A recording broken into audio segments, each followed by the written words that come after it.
Hello students, prepare IAS coaching के YouTube channel पर आपका स्वागत है। प्रतिदिन की ही भांति अभ्यास सीरीज में आज हम मेंस के दो क्वेश्चंस को डिस्कस करेंगे। आज वेंसडे है और आज टर्म है मॉडर्न हिस्ट्री का। तो आज मॉडर्न हिस्ट्री के दो क्वेश्चंस लेते हैं। पहला क्वेश्चन है, Jallianwala Bagh massacre is considered as a turning point in our freedom struggle, give your reasons. क्या आप मानते हैं कि जो जलियांवाला बाग का हत्याकांड था वो हमारे स्वतंत्रता संग्राम में एक महत्वपूर्ण मोड़ माना जा सकता है, एक टर्निंग पॉइंट माना जा सकता है? अगर हाँ तो अपने कारण दें, या नहीं मानते हैं तो उसके कारण दें। ये है प्रश्न। ठीक है, देखिए, जलियांवाला बाग कांड जो है वो भारतीय स्वतंत्रता इतिहास की एक बहुत बड़ी घटना है। यह घटना 13 अप्रैल 1919 को हुई थी, जब पंजाब के जलियांवाला बाग में, जो अमृतसर में है, वहाँ पर बहुत सारे लोग इकट्ठा हुए थे और उन पर जनरल डायर ने गोली चलवा दी थी।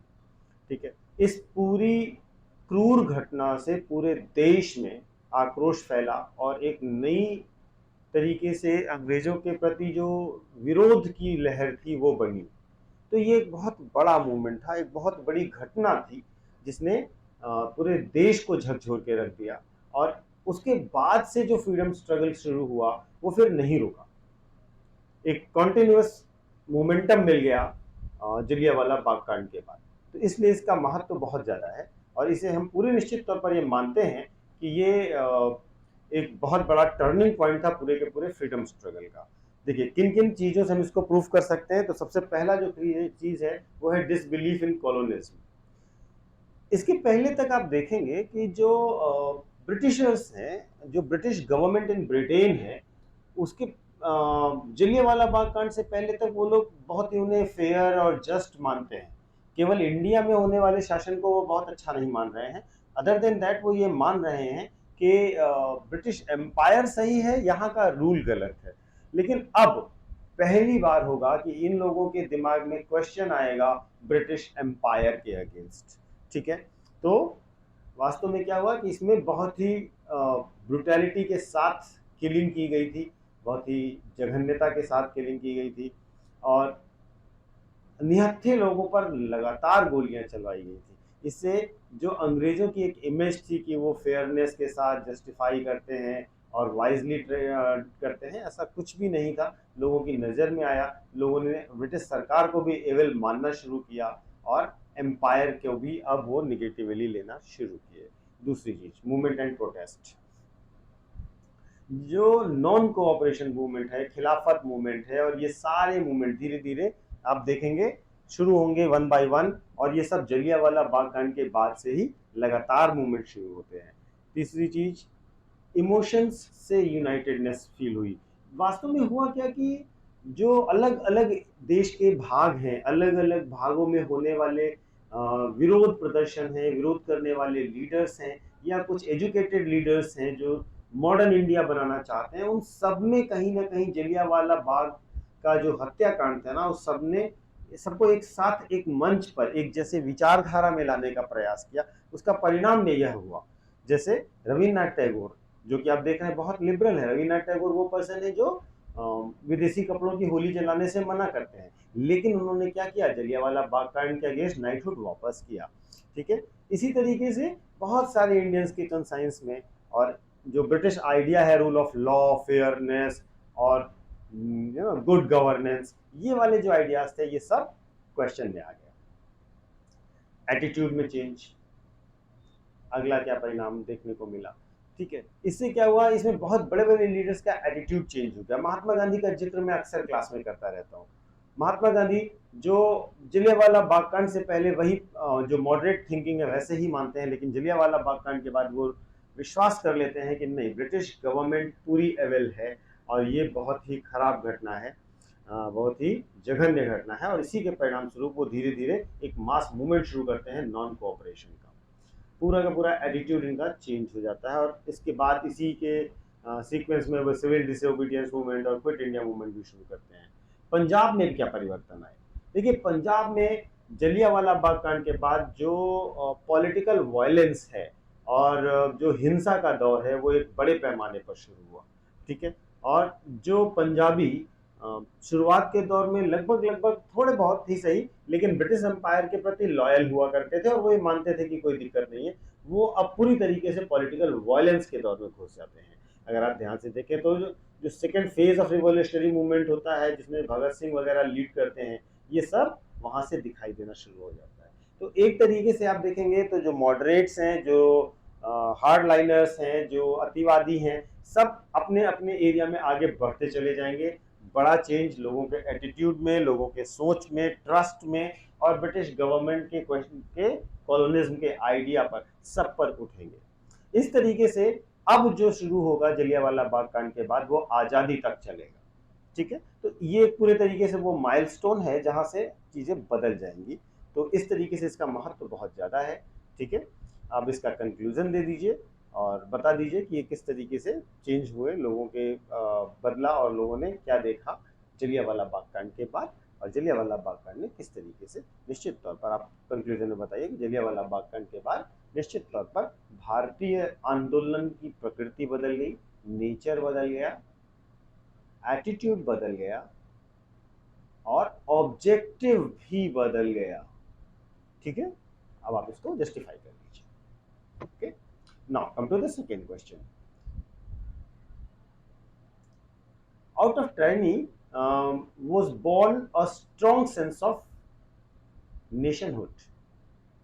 Analyze the statement with reference to Lord Curzon.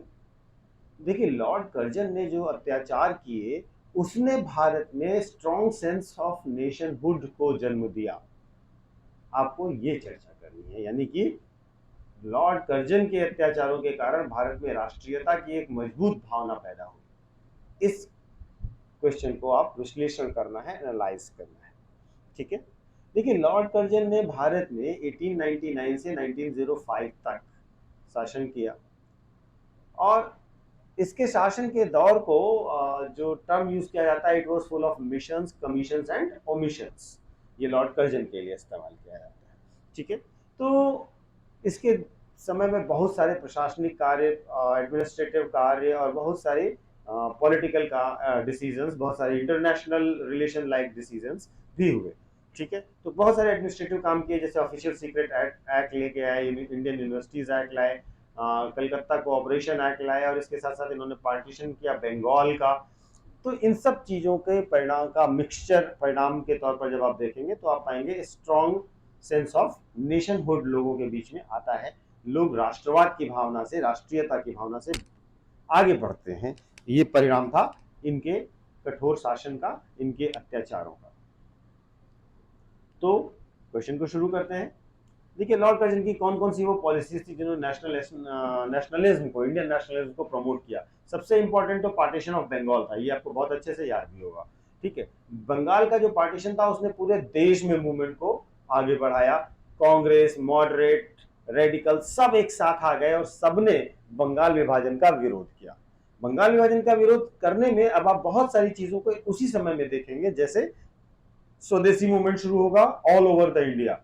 ठीक है, और अंग्रेजों के सामानों का जो बाइकॉट है, जो कपड़ों की जलाने की, होली, कपड़ों की होली जलाना है, स्वदेशी गुड्स को अपनाना है, अब ये नेशन वाइड शुरू हो गया ये चीज।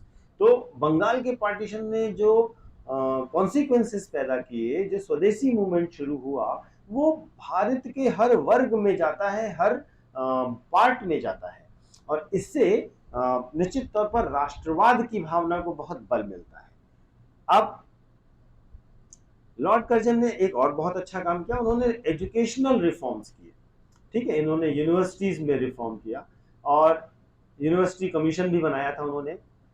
अब उनका बेसिक मोटिव ये नहीं था कि भारतीयों को बहुत ज्यादा ज्ञान देना है, लेकिन जो यूनिवर्सिटीज के लिए उन्होंने प्रयास किया, ठीक है, उसका बेसिकली उनका ऑब्जेक्टिव था कि लोगों की विरोध की आवाज दबाना है।